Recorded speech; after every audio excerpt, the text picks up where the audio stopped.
အားလုံးပဲမင်္ဂလာပါဆရာချင်းရိုက်ဘတ်တန်ကံပြီးဘာလုပ်နေလဲပေါ့နော်တကယ်တော့ဒီချင်းရိုက်ဘတ်တန်ဆိုတာအခုနောက်ပိုင်းမှာအိမ်တိုင်းဒီဘက်မှာရှိတယ်ပေါ့နော်သို့တော့ကလေးရှိတဲ့အိမ်တွေမှာကြတော့ဘယ်အရွယ်မဆိုသုံးလို့အဆင်ပြေရလား electric mosquito rockers တွေပေါ့နော်ကျွန်တော်တို့စီမှာချင်းရိုက်ဘတ်တန်ချင်းရိုက်တန်အစရှိသဖြင့်မျိုးစုံခေါ်ကြတဲ့နော်ဒါချင်းရိုက်ဘတ်တန်နဲ့ပတ်သက်ပြီးတော့ကလေးရှိတဲ့မိဘတွေအတွက်သတိထားစရာတွေကိုပြောပြပေးမှာဖြစ်ပါတယ်တေချာလေးမှတ်ပေးကြပါဒီဗီဒီယိုလေးကိုတခြားသူတွေပါ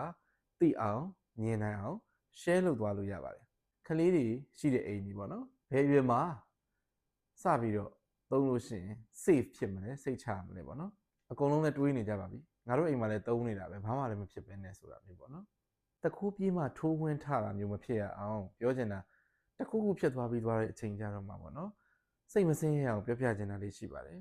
တစ်နှစ်အောက်ကလေးတွေနော်လာသားကလေးတွေမွေးကင်းစကလေးတွေသူတို့နားမှာလုံးဝမသုံးပါနဲ့ကိုရှိနေတဲ့အချိန်လည်းမသုံးပါနဲ့မရှိလည်းမသုံးပါနဲ့ပေါ့နော်ပြီးတော့နှစ်နှစ်ကနေဒီ4-5နှစ်လောက်ထိမူကြိုတက်ခဲ့တဲ့အချိန်လောက်ထိကအတုမြင်အတက်သင်တဲ့အရွယ်ပေါ့နော်မိဘတွေကချင်းရိုက်ပတ်တန်ကြီးတကားကားနဲ့လိုက်ပြီးတော့ချင်းတွေရိုက်နေတဲ့အချိန်မှာသူတို့တွေကလည်းဒါကိုစမ်းသပ်ကြည့်ခြင်းနဲ့စိတ်ပြီးပေါ်တာပေါ့နော်ဘာဖြစ်လို့ဒီကိစ္စကိုအခုပြောလဲဆိုတော့မိုးရာသီရောက်တဲ့အချိန်မှာချင်းတွေအရန်ပေါ်ပါတယ်ဟိုကုံပြောရမယ်ဆိုလို့ရှိရင်เนาะကျွန်တော်တို့ရဲ့အိမ်မှာ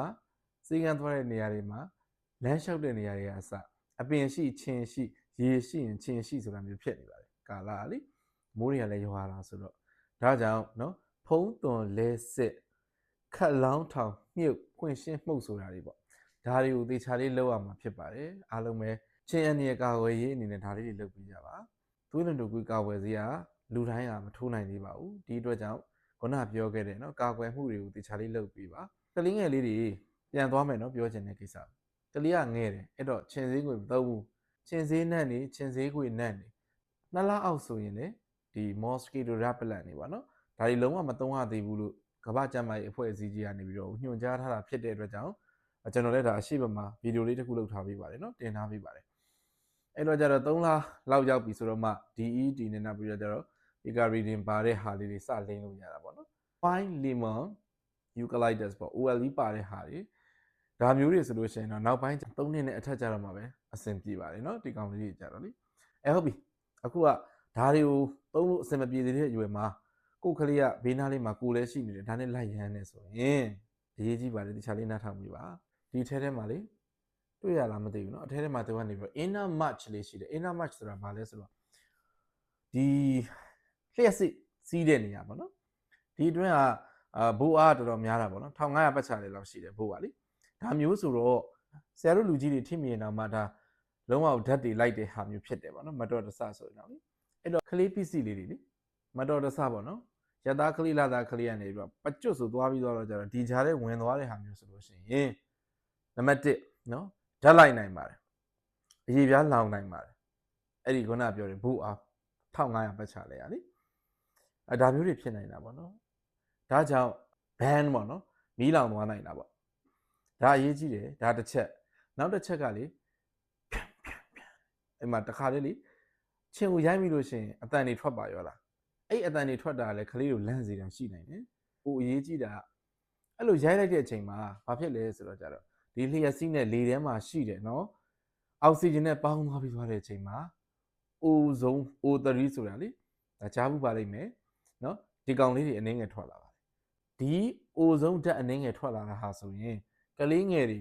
အသက်ရှူလိုက်တဲ့အထဲမှာပါသွားပြီးတော့မှအမြဲနုနယ်သေးတဲ့ကလေးတွေနော်ဟိုးအဆုတ်ထဲထိရောက်အောင်သူကနေပြီးတော့ဘာဖြစ်လဲဆိုရောက်သွားတာပေါ့နော်ဒီလေးပြုံပစ္စည်းလေးတွေကနေပြီးတော့သေးသေးလေးတွေကနေရောက်သွားတယ်ရောက်သွားပြီးသွားတဲ့အချိန်မှာပန်းနာရင်ကျက်အခန့်ရှိတဲ့ကလေးတွေဆိုလို့ရှိရင်ထကြက်ပါလိမ့်မယ်အဲပန်းနာရင်ကျက်အခန့်မရှိတဲ့ကလေးတွေဆိုလဲအိုဇုံဓာတ်ကနေပြီးတော့မှ irritation ပေါ့နော်ဒဏ်ဖြစ်စေတယ်နောက်ပိုင်းမှာဒီလေပြွန်လေးတွေကိုပျက်စီးစေနိုင်တဲ့အခြေအနေမျိုးလောင်ကျွမ်းသွားစေနိုင်တဲ့အခြေအနေမျိုးထိကိုဖြစ်နိုင်တယ်ဆိုပြီးပြောပါတယ်ပြောရမယ်ဆိုရင် oxidative stress ဖြစ်သွားတာပေါ့နော်ဒါတွေမဲလားဆိုတော့မဟုတ်ဒါ chemicals တွေပေါ့နော်ဒီချင်းတကောင်ကပြာကျသွားပြီးတော့အမှုအမှားတွေအများကြီးလွင့်သွားတာရှိပါတယ်နော်ဒါတွေမျက်စိနဲ့တော့မမြင်နိုင်တာလေးတွေ micro particles တွေပေါ့နော်ဒါလေးတွေကကလေးတွေရဲ့လေပြွန်နဲ့ဝန်ထမ်းလိုရောက်သွားပြီးတော့တဲ့အချိန်မှာဆိုလို့ရှိရင်လေအားလုံးပေါင်းပြီးသွားတော့ပေါ့နော် ကလေးကချောင်းနေထဆိုတာတကယ်တမ်းကျတော့ကလေးငယ်တွေမှာကျတော့ဒီလေပြွန်လေးတွေထဲမှာအကြည့်ချွဲတွေကတထောထွက်လာပြီးသွားတဲ့အချိန်မှာထကြက်တာမျိုးတွေအသက်ရှူတာခက်ခဲတာမျိုးတွေဖြစ်လာနိုင်ပါတယ်ဒါတစ်ပိုင်းအရှိမပြောခဲ့သလိုပဲလန့်တာပေါ့နော်ကလေးတွေကဖြန်းလဲဆိုတဲ့အချိန်မှာသူတို့လန့်တဲ့အချိန်မှာဘာကြောင့်လန့်လဲဆိုတော့လေအသက်6လအောက်ကလေးတွေမှာ moral reflux လို့ခေါ်တဲ့နော်တကယ်ကိုမွေးရပါပေါ့လေအလိုအလျောက်တုံ့ပြန်မှုလေးတွေ primitive reflux လေးတွေကရှိနေသေးတဲ့အတွက်ကြောင့်ဖြစ်ပါတယ်ဒါကြောင့်ဘာကိုအကြံပေးခြင်းလဲဆိုတော့ပကတ်လွှဲတဲ့လက်ကကဘာကိုလွှမ်းမိုးနိုင်ရမယ်ဆိုတာမျိုးသို့တော့ပကတ်လွှဲတဲ့လက်ကပဲဒီဘက်ကတစ်ဖက်ကနေပြီးတော့ချင်းရိုက်ဘက်တန်ကြီးကင်ပြီးတော့ရိုက်နေတာမျိုးတွေမလုပ်ပါနဲ့ပေါ့နော်။ဘာကြောင့်လဲဆိုတော့ကလေးတွေအတွက်ခုနပြောခဲ့တဲ့အန်ဒီရတွေအများစွာကြီးပါတယ်။နှစ်3နှစ်ကလေးတွေပေါ့နော်။ 8 toddler လို့ခေါ်တာပေါ့။အဲ့ဒီတော့တွင်းကြလို့ရှိရင်ကိုယ်ရှိမှာပေါ့နော်။ကိုလုံနေတာလှုပ်လို့ရတယ်။သို့တော့ပြီးသွားလို့ရှိရင်ဒီကလေးပေါက်စာတွေရှိတဲ့အချိန်ပေါ့။လာသားကလေးတွေရှိတဲ့အိမ်မှာလုံးဝမသုံးပါနဲ့။2နှစ်3နှစ်ပေါ့ငူဂျူ nursery ထားပြီဆိုတဲ့ကလေးတွေရှိတဲ့အချိန်မှာကျတော့တခါလေနားလေအောင်ပြောပြထား